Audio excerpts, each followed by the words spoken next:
Hi, everybody. This is Eve Harrow on Rejuvenation for the Land of Israel. This show is being pre-taped on May 10th, 2019, Hey BER 5779, after a very interesting, as usual, week in Israel, a very difficult time at the beginning of the week with things that were, of course, happening in Gaza. And then we have Yom HaZikaron, we had Memorial Day, which is wrenching and emotional for everybody in the country, and then moving right into Independence Day, which is also wrenching and emotional for everybody in the country. And so just a very pendulum, wide swinging and up and down roller coaster week. But I have on the line, and I would like to speak today to Rabbi Chaim Navon, who is a columnist for my favorite newspaper. Unfortunately for you guys, only published in Hebrew. Maybe one day that'll change. Also an educator at Yeshivat Har Etzion and Midreshet Lindenbaum, and the author of 12 books, one of which was translated into English, Genesis and Jewish Thought, a few years ago. So thank you so much, Rav Chaim, for joining us today on the Land of Israel Network. It's just a few hours before Shabbat, but I really wanted to take the opportunity to have you share some thoughts with my listeners. Thank you for the invitation. Okay, so one of your columns, and you're really, the columns in Makor Rishon are pretty much the first or second thing that I turn to when I open up the newspaper.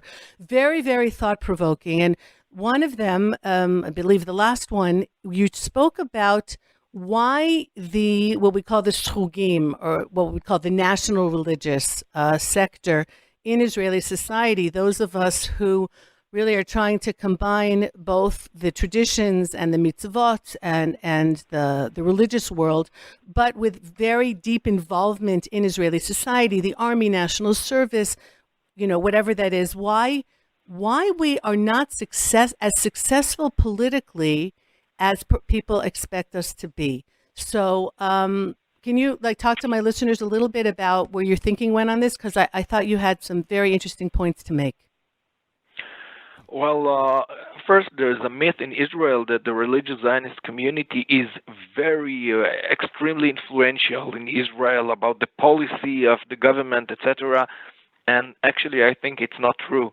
I think the religious Zionist community, the Dati Leumi community, is extremely unsuccessful, politically speaking, and not very influential. I think the major case for examining is the disengagement from Gaza Strip. Mm-hmm. 10,000 settlers were evacuated from their homes. 10,000, most of them were religious Zionists.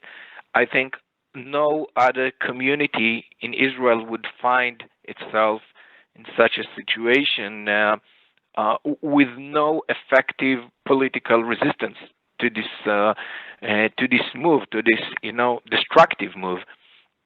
And well, that's what you said in your column, that if it was the ultra-Orthodox, or it was a group of ultra-Orthodox living there, they would still be in Gush Katif, which I thought was a fascinating comment, because it's that it wasn't about the Sharon government, that it wasn't about tremendous political pressure or terrorism, or the fact that a lot of Israelis felt that the investment in the army and the things that we were doing in Gaza, we had to leave. Of course, in retrospect, everybody, or most people, given what's going on now in the South, realize that it possibly was one of the stupidest things that Israel did. But to say that you think that the lack of power, the lack of influence of the people living there or of their political representatives is one of the reasons that they went out, is absolutely fascinating to me. I think it's a very simple fact. Yair Lapid today is a very major politician in Israel. In those days, he was still, writing in a newspaper, and was a journalist, and he wrote honestly after the disengagement, we know it won't help us to bring peace, it won't help us to bring quiet, but it was worth it just to show you, the religious settlers, to show you that you do not rule the world. Just to I don't know, Yeah. to have some vengeance on this in this community. I think it was horrible, but It's I something don't think similar. it was much wrong Right. I about think it's about similar this. to the BDS, to the boycott movement, that it's not so much about helping the Arabs, but it's about hurting Israel and hurting the Jews. So there seems to be I'm like this afraid you're right. undercurrent of I'm afraid you're hatred. right. Yeah. And in Israel, if we speak about the disengagement, if the police tries to evacuate a Bedouin family which built a house on government lands, it's just to evacuate one family. It demands, like 100 policemen, and it's not a very simple move. And we were in the disengagement 10,000 settlers taken out of their homes, and the government did it. So I think the religious Zionist community is extremely weak, politically speaking. Well, would you say that it's also because why. we don't want to be violent? I mean, part of the reason that the Bedouin aren't going to move is because everybody knows that if they go in there, blood will be spilled. And that was one of the very big issues. That's part of the story. I think the settlers of Gaza Strip were actually heroes because they were not violent, and they're not very appreciated. They should be appreciated. I don't know any other population who would react in such a mature way, in order to avoid citizens' war in Israel. They actually let the government evacuate them. But part of the story is the lack of political strength for the religious Zionist community. I think it was also very bold, and we were blind to this fact because of the short time success of Bennett and Shaked in the political system of Israel. But actually, it was it was the unusual. It was very unusual, and right now we see that the religious Zionist political party is very weak, very small. A lot of religious Zionists voted for parties that didn't get any representative in the Knesset, and I think we should ask why. We don't see such a phenomena in other communities. The Haredim knows very well how to manage in the political arena. The left wings in Israel, they try to get together in big parties to be rivals to Netanyahu. Just the Dati Leumi community lost. People speak about something like 100,000 votes that were lost to parties that don't have any representative in the Knesset. In America, maybe it sounds like a minor a number of votes, but in Israel, it's huge. Well, and you mentioned it in your column as well, what some people will say is the very fact that we are integrated into Israeli society, that we're not homogeneous, we don't vote as a sector. You'll find the srogim, as we say, the men wearing the kippah sruga, the women also identified with this national religious lifestyle in all sectors of Israeli society, and we don't vote as sectarians for necessarily a national religious party, that you will find that our sector on the left, on the right, voting for the Likud, and therefore we don't have that power, that sectorial power because we're everywhere. And I think maybe part of what happened in Gush Katif is the fact that the army is such a big value for many of us, and defending the state, something that Haredim don't do. But as a result, when the expulsion happened, and it was the army and it was soldiers that were sent to take people out of their homes, there was no way that the people living there were going to fight against the army, and these are our own children. And this is well, as you say in your column, perhaps we've put some level of holiness, of Kiddusha, into a realm where it doesn't belong, that the political realm and even the army are not holy things. It's about power and it's about influence. And we perhaps care too much about the institutions of the government, and that becomes our undoing? You mentioned two claims. First, you said that maybe religious Zionist men and women they vote for all kinds of parties, Mm-hmm. not just for their sectorial party. And of course, you are right. But normally, I would expect representative of the Likud party yet taking care of the interest of the religious Zionist community. They have a lot of religious Zionist voters. It Mm-hmm. didn't happen in the disengagement. We still don't see religious Zionist power within the Likud.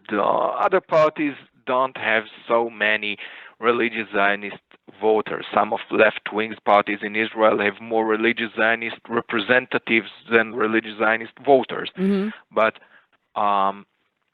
we don't see any religious Zionist power within the Likud with specific religious Zionist ideas or interests.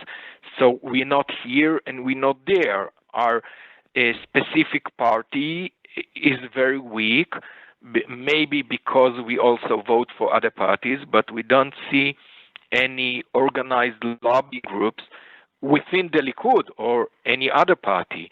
About your second claim, I also agree. I think it's part of the problem that we do not think about the political arena in a very rational way, and it's because we admire the state of Israel, and it deserves our admiration. Maybe we confuse the sanctity we think of within the people of Israel.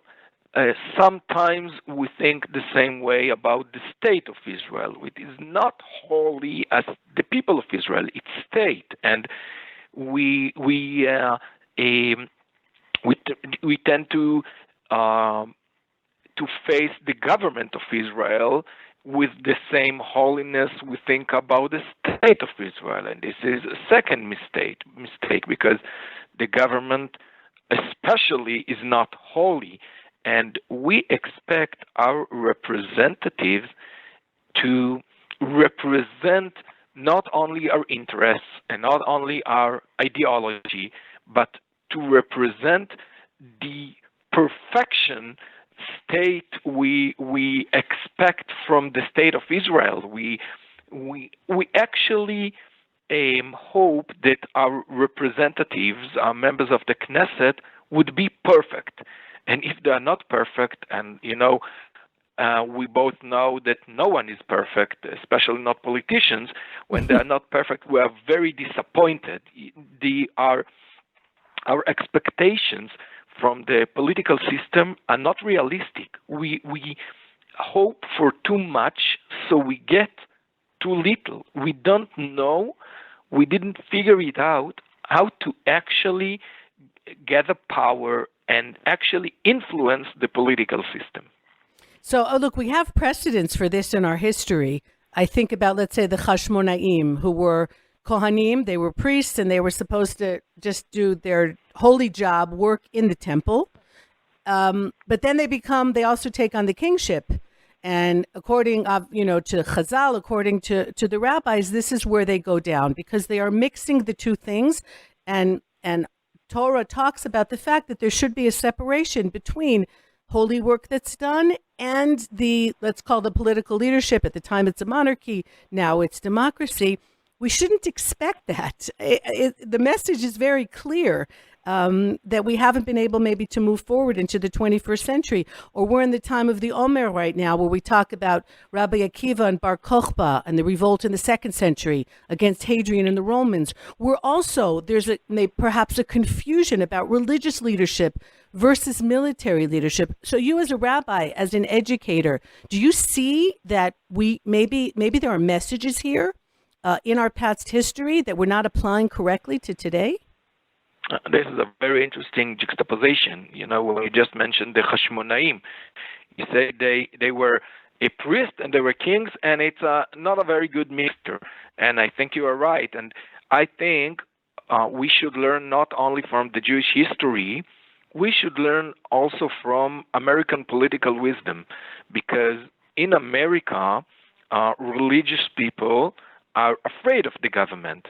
They hope the government would not interfere and not intervene in their religious life. And in Israel, religious people, especially religious Zionists, they are admirers of the government, not the specific government, of government, in a general way. They hope the government will do a lot of religious stuff. They hope the government will finance their religious schools, and the government will finance religious synagogues. And I think here the Americans have something very important to teach us, the Israelis. Israel is not America. Israel is a nation state. America, not so much, not in the same way. Israel is a very specific nation with a very specific history and very specific memories of the Jewish people and the Jewish tradition. But we can learn something from America and from American conservatives, especially religious conservatives. We should learn that government doesn't know how to manage religious ideas and religious issues. And actually, I'm not in favor of separation of church and state. You're not. Okay. No, I don't think this slogan is relevant to Israel. When the flag of the state of Israel is actually talis, the Jewish religious symbol. How can you actually make here a wall of separation? But I think we should know that the government have a very limited influence and a very limited positive influence on spiritual issues. And we should not expect from the government to achieve all our religious dreams. Government needs to do what it knows to do. It knows how to build roads, some roads, and the government manage the police system and the jails and army and some other very crucial stuff. But the government is not the full realization of all our dreams. And if we have lower expectations from the government and from the political system, I think we, the religious Zionist community, would achieve more from this system. We just hope for too much and we get too little. Well, look, there's a practical element that we do need political power for, as they say, en kemach en Torah. If we want to have, let's say, the religious institutions that you teach at, so a lot of them get budgets, get a certain stipend from the government. And something that you mentioned in that column, for example, is that the ultra-Orthodox know how to do this very well. They have a lot of numbers now in the Knesset, and there's mainly two things that they want. They want to not have to serve in the army. They want enough political power so that they can be key and get that. And they also want funding for their Torah institutions. So if we want that as well, which of course we do, we still have to somehow have that political power in order to be able to get the budgets for our own institutions. I do not agree with the Haredim, with the ultra-Orthodox. I think most of religious Zionists in Israel want more political power and more political influence, not in order to get more government budgets. They don't think this way. We would like to have more influence in order to actually change things that we don't like in the state. What Ayelet Shaked, the Secretary of Justice, just did in the last 4 years was extremely successful. Mm-hmm. She actually changed, she initiated a change in Israel justice system in order it would be more conservative, more national, and I think most of religious Zionists, Dati Leumi in Israel, admire this success. This is the kind of things we want to actually influence. We don't want just to get money for our sectorial institutions. Yet she herself she didn't grow up, as you said, in Bnei Akiva. I mean, she herself, while she's a part of the religious Zionist world, she was a part of the party, she herself, that's not the lifestyle that she leads, which is fascinating. And I think, I'm afraid to say that it might be one of the terms for her success, because she had a more healthy approach towards politics. She was not expecting it, to be the realization of all her dreams, and she was very realistic, and she joined forces with some people, some of them nice and some of them are not so nice, in order to achieve more influence, and she was extremely successful, and no religious Zionist political leader ever got it. I know, not in the last 50 years. Maybe there was less animosity towards her from other people also because of that.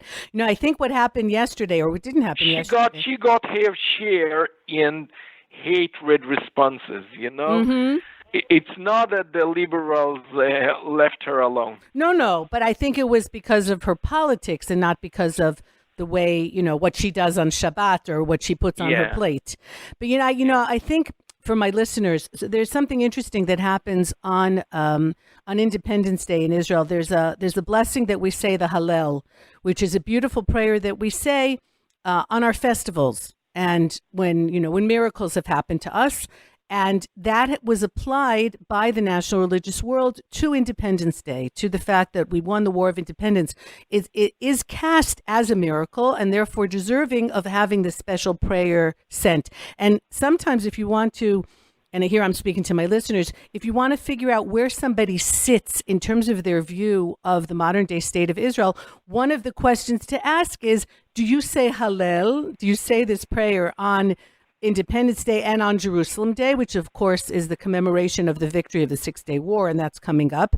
And do you say it with the blessing? Because some people say it, but don't say it with the blessing. So perhaps we have fed into this idea of holiness of the modern day state when it comes to this particular Hallel prayer.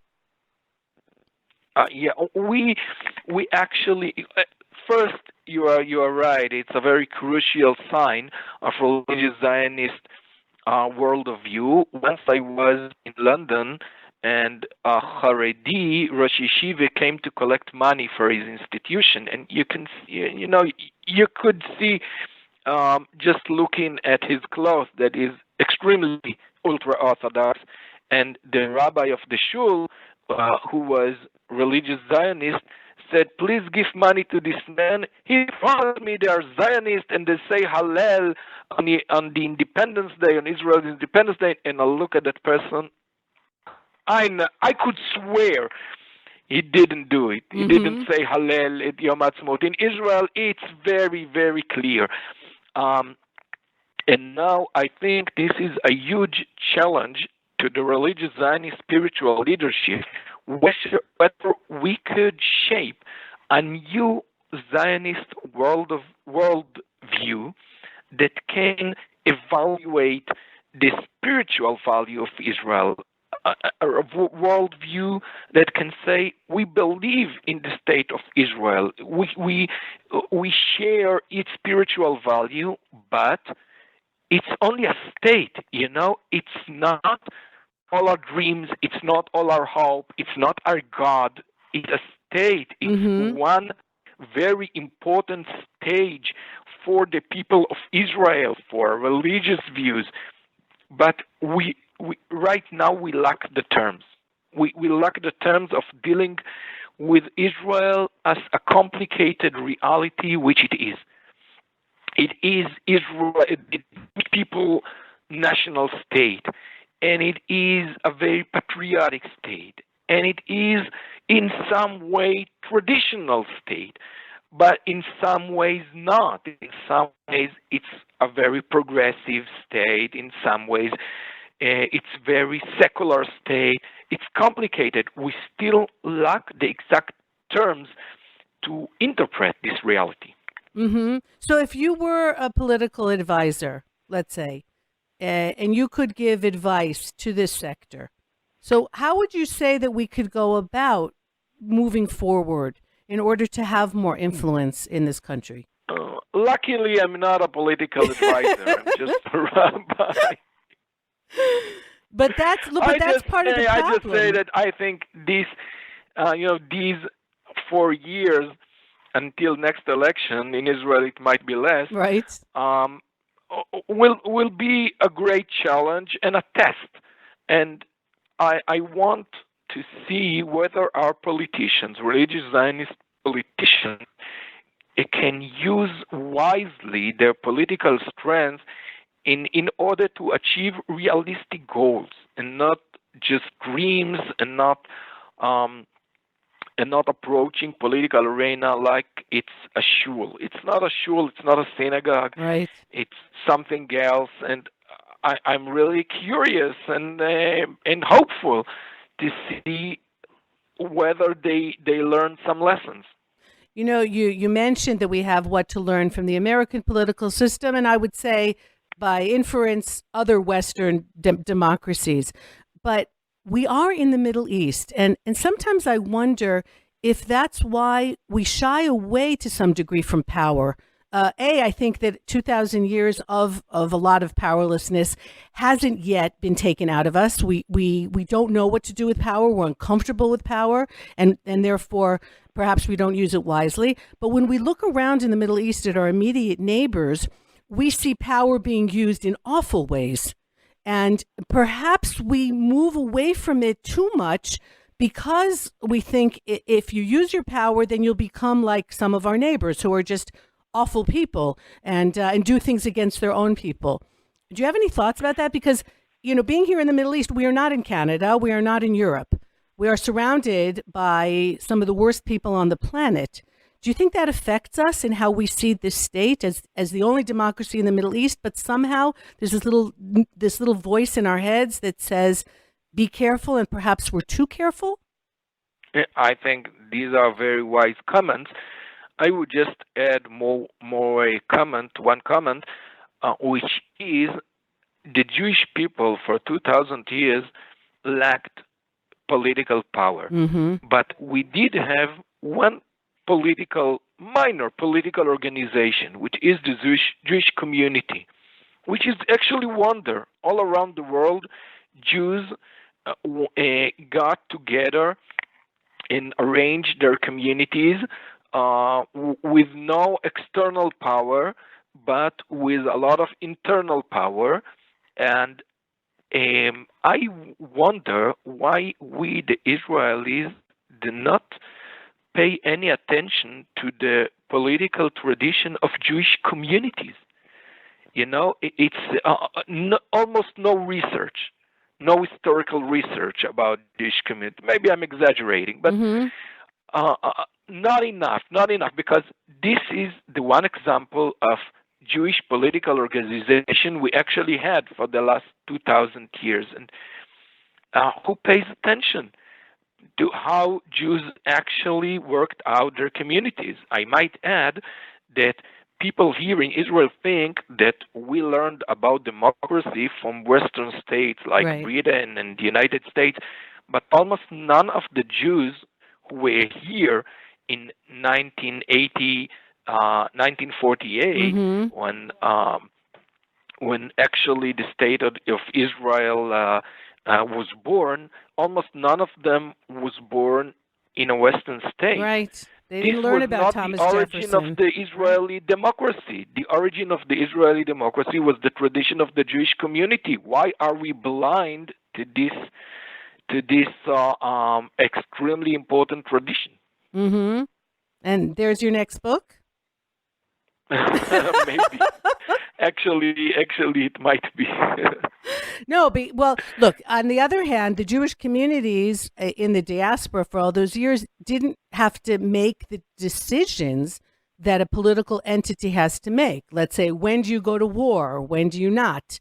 That we had to survive as Jewish communities, make sure that within the communities people had whatever was we needed, and also to protect ourselves.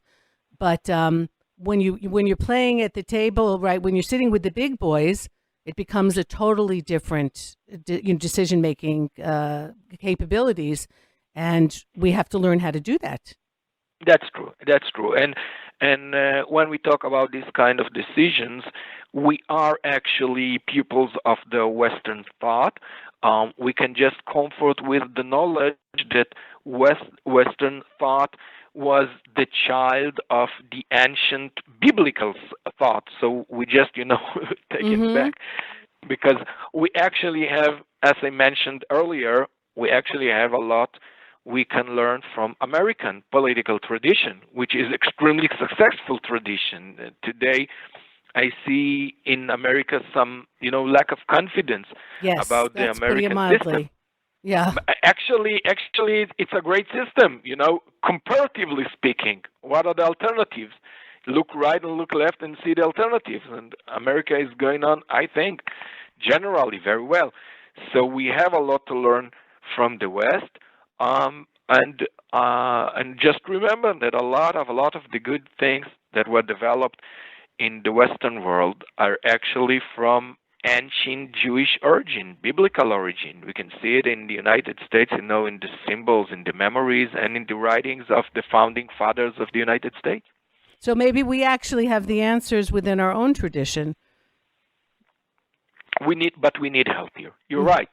Because we have the seeds in our own tradition, but they flourished and grew and developed in other soil, and we can watch and learn and see, how other nations got along with their political systems. But what would you see as the ideal kind of ruler? A benevolent monarch? You see democracy as being the best way of running things? To paraphrase Winston Churchill, except for any other? It's the worst except for any other? I'm Churchillian. He didn't say it's the worst. Yes, the worst. Yes, exactly. Yeah, I think it's a very biblical phrase. This is what I see in the Bible. I see that the Bible it does not like very much any government, but you cannot live without a ruler. Right. So let it be as weak as you can. And I think it's a very logical way to describe democracy. I think that's what Churchill actually thought about, and he was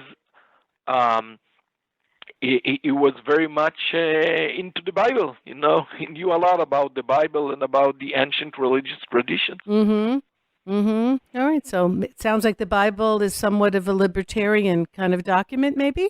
I don't know. No, I don't find the middle ground. Libertarian.